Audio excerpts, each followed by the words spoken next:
Your luggage isn't the only thing that's vulnerable when you travel. We'll talk about a few things that you can do to keep yourself safe.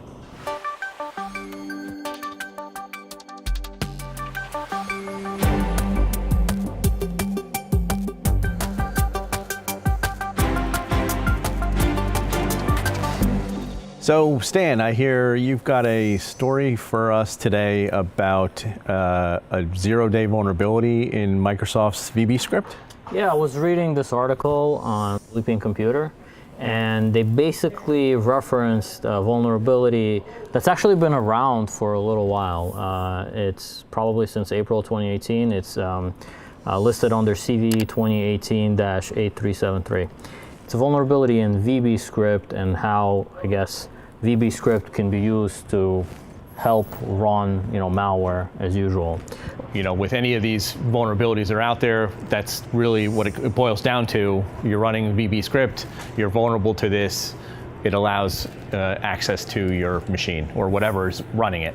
A couple of different security companies were able to tie back the use of this vulnerability in the wild to some APT, some well-known APT group. This one is interesting because this particular APT group actually targets hotels in Asia. So a lot of their victims are kind of staying at these hotels, and they're somehow able to get them to be infected with malware using vulnerabilities such as this. Another interesting thing for security researchers out there is basically how do you tie back a vulnerability to an APT group or to any group of individuals.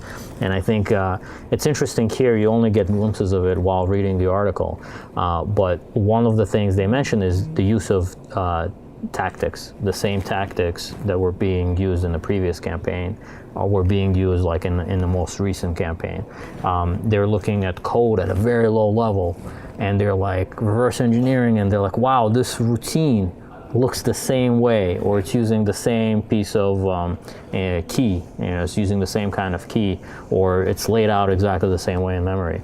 And when it comes down to it, those are the kind of things that security researchers look at to just then say, hey, not only is this a bad campaign, this is who it's related to. And by the way, those are the things that those people are trying to do. Yeah, Stan, in your opinion with this one, with the characteristics and how it's being used and the targets, you think it's more of a, data gathering, financial, you got any thoughts on that one, or does the article not really give that much detail about the reasons behind it? They don't talk about the specific targets. The only thing that's common, which is interesting, is that the targets would stay at hotels, in the Asian region. When you're going and you're using any hotel's internet connection in any country, in any city, you should be really careful what you plug in your laptop into. I always like to think about the lowest common denominator. It could be anyone at that hotel who could be possibly targeting you or trying to get at sensitive information that you have. So the best policy is always to think about how are you going to prevent yourself from becoming a victim. Are you going through the Wi-Fi network of the hotel? Are you taking out the little plug they have on the table there and plugging that in? Because every time you do that, your computer is actually sending lots of little meta information about itself when it tries to boot up. And if you have a corporate machine, it might inadvertently start trying to connect to certain assets. And it's really easy actually to do a man-in-the-middle attack. So really, as much as possible, especially if you have road warriors in your company that go out there, you want to give them as little opportunity to get infected and bring that infection back into the corporation.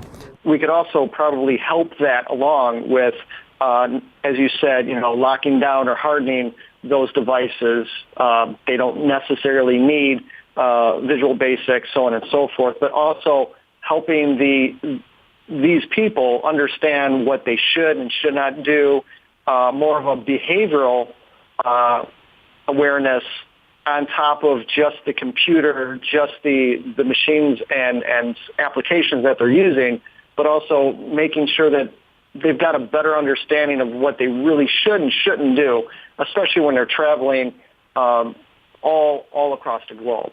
Probably the best way to protect against this, if it's possible in your environment, is to not have VBScript running, right? So don't have that enabled. If unfortunately you're in an environment that cannot, then your next best option is to ensure that you're obviously patched against this vulnerability.